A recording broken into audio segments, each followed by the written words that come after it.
Welcome to Pharma E-Classes, the video series for the pharmacy students. I am Vishakha Chauhan, working as Assistant Professor in Smriti College of Pharmaceutical Education, Indore. This is the Pharmaceutical Jurisprudence class and the continuation of Schedule M. Schedule M में अभी हम देखेंगे कि क्या requirements हैं जो manufacturing में जरूरी हैं सॉलिड डोजेज फॉर्म, यानी कि ओरल सॉलिड डोजेज फॉर्म जिसमें आती हैं tablets, capsules, pills etcetera things. So हम देखते हैं कि कौन कौन सी स्टेप्स में जरूरी है या क्या क्या रिक्वायरमेंट उसके तहत आती है। The first is sifting, mixing and granulation. सबसे पहले सिफ्टिंग, दैट इज कि सीप से पाउडर को जो पास करते हैं ताकि उसे करेक्टली जो है हम ब्लेंड के लिए बना सके, उसका वो करेक्ट ऑर्डर एडजस्ट करना और उसे एक करेक्ट ब्लेंडेबल फॉर्मुलेशन की तरह लेकर आना, that is the part of sifting. Now when it comes to sifting और sieving, the sieving method involve various number of sieves, जिससे जो है powder one by one pass होने वाला है एंड अल्टीमेटली हमें एक बहुत ही अच्छा ब्लेंड मिलने वाला है जो एक फाइन ऑर्डर में होगा, क्योंकि जिस सीव से वो पास होकर हमें मिलेगा तो सभी तरीके के जो पाउडर ब्लेंड है वो काफी अच्छा बनेगा एंड इससे जो है मिक्सिंग काफी आसान हो सकती है। तो जब सीविंग हम करते हैं पार्टिकल साइज को एक जैसा करने के लिए, for making the equal particle size balance, तो उसमें सबसे पहले होता है डस्ट क्रिएट। बिकॉज आप जानते हैं ड्राई पाउडर्स होते हैं, तो ड्राई मटेरियल, ड्राई पाउडर बड़े फाइन ग्रेड के होते हैं, तो वो बहुत ज्यादा, क्योंकि हम बहुत बड़े प्रोडक्शन उसकी बात कर रहे हैं, लाइक बहुत बड़ी प्रोसेस की बात कर रहे हैं कि एक बड़ी मैन्युफैक्चरिंग प्लांट पे जब इस तरीके की सिफ्टिंग प्रोसेस होती है तो काफी डस्ट होता है, क्योंकि बहुत बड़े बड़े सिफ्टर्स लगे होते हैं इस तरीके के पाउडर्स को सिफ्ट करने के लिए। तो उसकी वजह से जो डस्ट और कंटैमिनेशन क्रिएट होता है हमें वो कंट्रोल करना रहता है। अगेन जो प्रीमाइसेस रिक्वायरमेंट होती है उस जगह की वो एयरलॉक होती है ताकि डस्ट कंटैमिनेशन बाहर न जाए और बाहर से भी कोई माइक्रोबियल या किसी तरीके का कंटैमिनेशन जो है अंदर न आ सके, उस पाउडर को खराब न कर सके। सबसे पहली चीज हमने देखी सीविंग या सिफ्टिंग मेथड, जिसमें हमने देखा कि पाउडर जो है अलग अलग सीव या सिफ्टर से पास होगा ताकि वो एक जैसे साइज का हो सके, यानी जिस साइज नंबर की सीव, जैसे जिस सीव को हम यूज करेंगे उस सीव से पास होने वाला पाउडर जो है सभी तरीके का एक जैसे पार्टिकल साइज में हमें मिल जाएगा। अब उससे जो डस्ट क्रिएट होगा, हमें पता ही है कि जो ड्राई पाउडर से काफी फाइन क्वालिटी का है, काफी फाइन पार्टिकल साइज है उसका, तो जो कंटैमिनेशन होगा हमने अभी देखा कि उसे कंट्रोल करने के लिए हमें जो है थोड़ा सा डस्ट कंट्रोल करने का भी व्यवस्था ध्यान में रखनी पड़ती है। एंड सबसे इम्पोर्टेंट है उसमें एयरलॉक सिस्टम, और सबसे इम्पोर्टेंट है वो जगह भी जहां पर इस तरीके का जो है आप डस्ट क्रिएट कर रहे हैं तो वो जो है वहीं पर रहे, न कंटैमिनेशन बाहर जाए और न बाहर से कोई कंटैमिनेशन अंदर आए। तो ये हमें पहली स्टेप मिली। उसके बाद मिक्सिंग ऑफ डिफरेंट पाउडर्स। हम सभी तरीके के पाउडर को एक साथ तो नहीं मिला सकते, तो जब हम डिफरेंट पाउडर्स को मिक्स करते हैं तो कभी कभी हमें बड़े ब्लेंडर्स की जरूरत पड़ती है। एक सुटेबल ब्लेंडर की मदद से जब मिक्सिंग होती है तो पार्टिकल साइज ज्यादा अफेक्ट नहीं होता है और काफी सही तरीके से ब्लेंड होता है, मतलब जो कि मिक्सिंग होती है, जो ब्लेंडिंग होती है वो काफी इवन होती है। तो उसे इवन करने के लिए जो है हम मिक्सर्स को यूज करते हैं या ब्लेंडर्स को यूज करते हैं, तो उससे जो है हमारी मिक्सिंग या ब्लेंडिंग काफी प्रॉपर होती है। बट अगेन हमें ध्यान रखना है कि इस तरीके के इक्विपमेंट या मशीन जिससे हीट क्रिएट होती है, और हम कह रहे हैं कि पाउडर जो है वो काफी छोटा पार्टिकल साइज का पाउडर है, काफी फाइन ग्रेडेड पार्टिकल है, तो जाहिर सी बात है कि अगर ज्यादा देर तक ब्लेंड करेंगे या ज्यादा टेम्परेचर पे ब्लेंड करेंगे तो वो जो है अफेक्ट होगा और थोड़े से क्लॉक बनाएगा या छोटे क्लस्टर भी बना सकता है। तो हमें ध्यान रखना है कि कितना टेम्परेचर रिक्वायर्ड है बनाने के लिए और कितने टाइम तक हमें उस टेम्परेचर पे उसे ब्लेंड करना है या मिक्स करना है बिना कोई लंप या क्लस्टर क्रिएट करे हुए। सो वो नेक्स्ट स्टेप हो जाएगी हमारी उस पाउडर को ब्लेंड या मिक्स करने की। Then granulation, the third step is granule formation. Granule बनाने के लिए आपको लगेगा जो सोल्यूशन है, जो करेक्ट सोल्यूशन है जिसकी मदद से आप ग्रैन्यूल बनाएंगे, वो सोल्यूशन आपको जो है मीडिया या सोल्यूशन है वो आपको यूज करना होगा। सबसे पहली रिक्वायरमेंट कि सूटेबल क्वालिटी या सूटेबल ग्रेड को हमें यूज करना है जिससे हमारा पाउडर जो है वो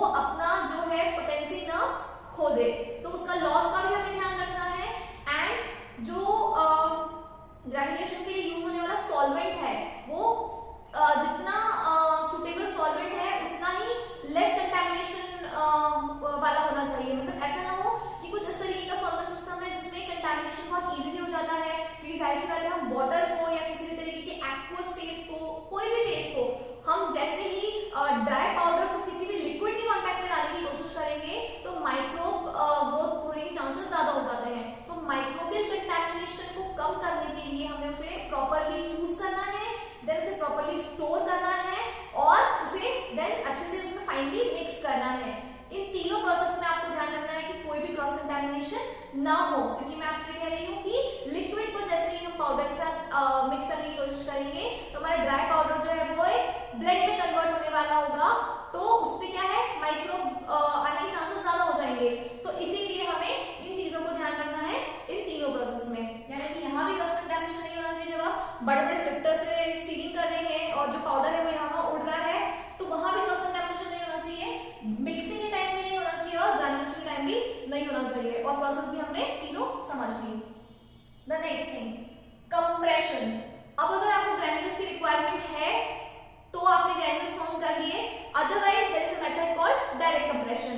तो आपका जो पाउडर है जिसमें आपका एपीआई है और एडिटिव्स हैं, एडिटिव्स यानी कि जो भी रिक्वायर्ड मटेरियल है उसके साथ, जैसे कि आप जानते हैं टैबलेट में डिफरेंट काइंड ऑफ डाइल्यूट्स डलते हैं, फिलर्स डलते हैं, कुछ अगर फास्ट डिसॉल्विंग टैबलेट्स होती है तो उसमें हम को प्रोसेस करके भी कुछ चीजें डालते हैं। तो ये अकॉर्डिंग टू रिक्वायरमेंट, या एंटी कोटेड है तो हम उसमें कुछ और सॉल्यूशंस ऐड करते हैं, पॉलीमर्स ऐड करते हैं। तो क्या रिक्वायरमेंट है टैबलेट की उस अकॉर्डिंग हमने एडिटिव्स ऐड कर दिए एंड एपीआई या drug, active pharmaceutical ingredient, drug हमने ऐड कर दी, ब्लेंड कर दिया, मिक्स कर दिया, उसको ग्रैन्यूल फॉर्मेशन की जरूरत थी तो हमने उसकी ग्रैन्यूल्स बना लिए, और नहीं तो फिर अगर हमने डायरेक्ट कंप्रेशन चूज करा है तो हमने क्या करा, उसे ब्लेंड कर एक प्रॉपर ब्लेंड हमने क्रिएट करके रखा है और अब हम उसे फाइनली ल्यूब्रिकेट करेंगे ताकि जो डाई कैविटी और जो पंचेस हैं उसके बीच में जो है एक प्रॉपर ग्लाइडेड ल्यूब्रिकेंट हम यूज करके जो है एक प्रॉपर स्मूथनेस क्रिएट करेंगे ताकि हमारी जो टैबलेट है वो बिल्कुल कहीं पर स्टिक ना हो और एक प्रॉपर शेप, डिजायर्ड शेप हमें मिल जाए। नाउ कंप्रेशन के लिए सबसे पहले जरूरत होती है एक डिजायर्ड शेप की, कि आपको कौन सी डाइस पंचेस वगैरह लगाने हैं, कैविटीज आपको किस टाइप की शेप की चाहिए है। तो आपको पता है सिंपल शेप से वो आपको बताइए राउंड शेप होता है, इस तरीके की टैबलेट आप देखी होगी, कुछ कैप्सूल शेप देखी होंगी, एंड और भी बच्चों के लिए बहुत सारे शेप्स आते हैं, बट जो सबसे स्टैंडर्ड शेप्स आपने देखे होंगे वो यही दोनों देखे होंगे फॉलो करते हुए। तो ये अगर सपोज आपका ये कैप्सूल शेप है तो आपने इस तरीके का जो है पंचेस वगैरह सेट कर दिए, उसमें आपने ग्लाइडेड लुब्रिकेंट वगैरह लगाकर पाउडर को हमने लुब्रिकेट करके और उसमें हमने ग्लाइडेड वगैरह मिक्स करके हमने उसको फाइनल टचअप दे दिया। अब एक सूटेबल प्रेशर क्रिएट करेंगे हम जिससे टैबलेट को कॉम्पैक्टनेस मिले, मतलब कि जो हम पाउडर फॉर्मुलेशन को एक कॉम्पैक्ट केक बनाने की बात कर रहे हैं जिसे हम टैबलेट कहते हैं, उस फॉर्मुलेशन के लिए उसको क्रिएट करने के लिए हमें एक पर्टिकुलर प्रेशर की जरूरत पड़ती है जिससे एक कॉम्पैक्टनेस आती है पाउडर में और वो अपना डिजायर्ड शेप गेन कर लेता है और ब्रेक नहीं होता इजीली।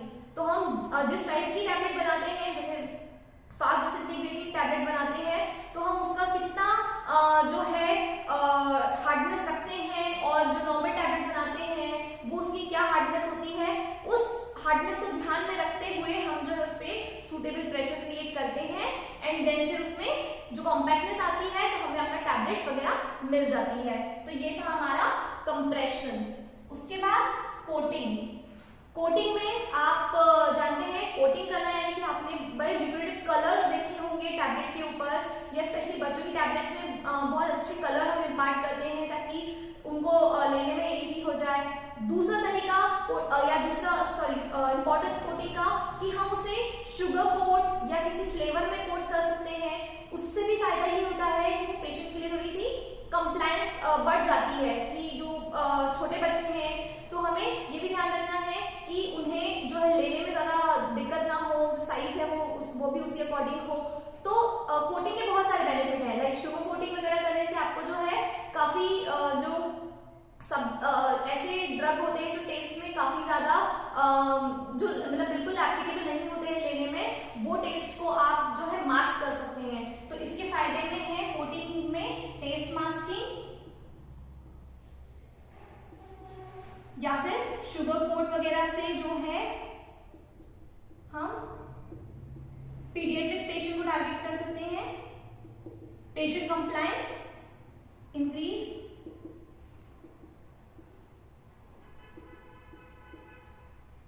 ये कुछ छोटे छोटे बेनिफिट है कोटिंग के।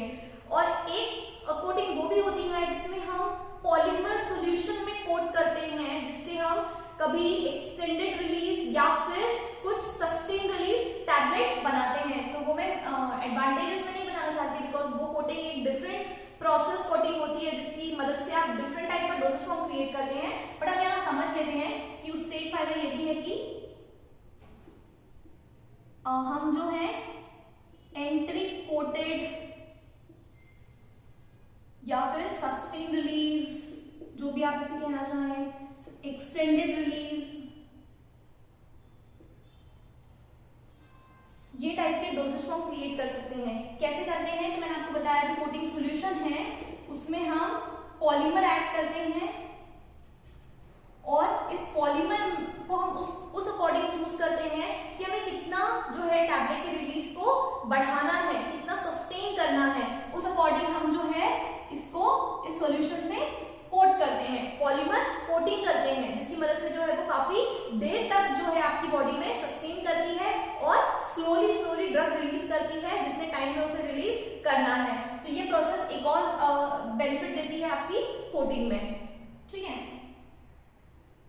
अब अगर कैप्सूल्स हैं, टैबलेट की बात हमने कर ली, अब अगर कैप्सूल्स हैं तो सबसे पहले शेल क्रिएट करना। शेल जो है दो टाइप के होते हैं, हार्ड शेल यानी कि हार्ड जेलेटिन कैप्सूल्स और कुछ सॉफ्ट शेल जो कि बनते हैं सॉफ्ट जेलेटिन कैप्सूल्स। कुछ hard gelatin and soft gelatin capsules के शेल्स जो हैं उनमें ग्रैन्यूल्स भी भरे जाते हैं और पाउडर्स भी भरे जाते हैं। तो इसमें हम देख लेते हैं कि पाउडर फिलिंग भी होती है और ग्रैन्यूल फिलिंग भी होती है। तो हमें दोनों तरीके की कैप्सूल्स जो है हम क्रिएट कर सकते हैं, हार्ड शेल और सॉफ्ट शेल, या हार्ड जेलेटिन कैप्सूल और सॉफ्ट जेलेटिन कैप्सूल, और उसमें हम पाउडर फिलिंग भी कर सकते हैं। यानी कि इसका एग्जांपल हो तो ये पाउडर फिलिंग, बिल्कुल पाउडर है यहाँ पर जो आपके इस कैप्सूल शेप में फिल होता है। और अगर हम ग्रैन्यूल्स की बात करें तो ग्रैन्यूल्स आपने देखे होंगे, कुछ कलरफुल ग्रैन्यूल्स भी होते हैं इसमें, इस तरीके से भी हम फिलिंग कर सकते हैं। तो अकॉर्डिंग टू रिक्वायरमेंट हम जो है कैप्सूल शेल्स बनाते हैं एंड उसकी फिलिंग भी करते हैं।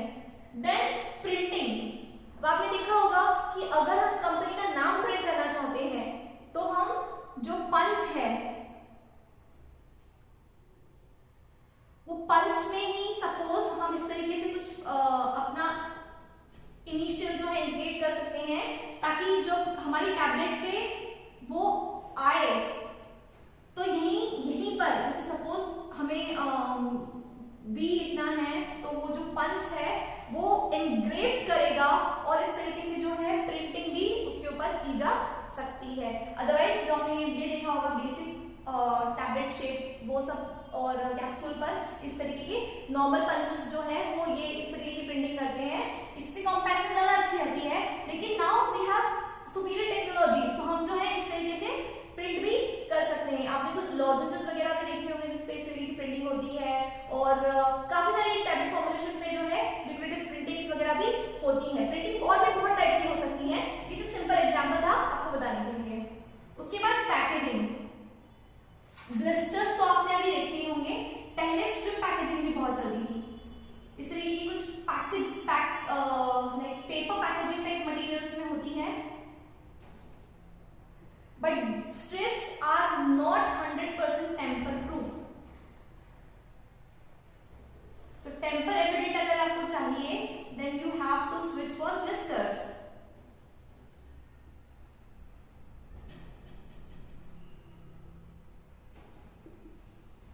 ब्लिस्टर्स जो है काफी ज्यादा बेहतर ऑप्शन होते हैं टेम्पर एविडेंट होने के। टेम्पर एविडेंट अगर आप जानना चाहते हैं क्या होता है तो टेम्पर दैट मींस कि कोई भी ऐसी छेड़छाड़ करना जिसकी वजह से प्रोडक्ट खराब हो जाए।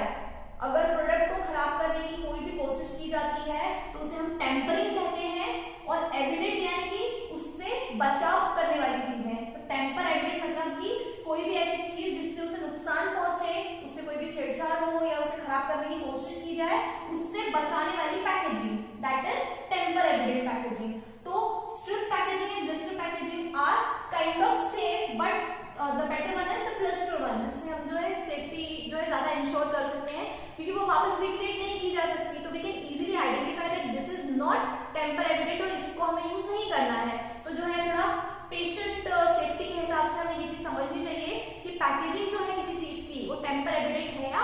नहीं। तो हमने सॉलिड डोसेज फॉर्म में बिल्कुल बेसिकली समझा कि shifting, mixing and granulation, then उस ग्रेन्यूल्स को कंप्रेस करना by process of wet granulation, dry granulation और डायरेक्ट कंप्रेशन, देन कोटिंग, अगर रिक्वायरमेंट है कोटिंग की तो कोटिंग टेस्ट मास्किंग भी करती है, कोटिंग जो है आपको स्वीट टेस्ट भी देती है, कोटिंग जो है आपकी सस्टेन रिलीज डोसेज फॉर्म और ये सब क्रिएट भी करती है यूजिंग दी सुटेबल पॉलीमर, और then filling of the capsule shells, that means अगर आप कैप्सूल चूज कर रहे हैं तो आप hard gelatin and soft gelatin दोनों टाइप के कैप्सूल चूज कर सकते हैं। इसमें पाउडर और ग्रैन्यूल दोनों चीजें फिल की जा सकती है। एक चीज मैं आपको भूल गई बताना कि कुछ कैप्सूल्स में कुछ टाइप का लिक्विड भी फिल होता है। अगर आपने कुछ डिकंजेस्टेंट टाइप के अगर कैप्सूल देखे हो, सॉफ्ट जिलेटिन कैप्सूल्स आते हैं, वो उसमें जो है बिल्कुल थोड़ा सा थिक फॉर्म में जो है लिक्विड फिल होता है, so that is also there. Then printing, suitable printing according जो आपका रिक्वायरमेंट है, एंड पैकेजिंग, मोस्ट इंपॉर्टेंट कि आपने पैकेजिंग किस तरीके की है। जितना अच्छी और सुटेबल पैकेजिंग है तभी आपका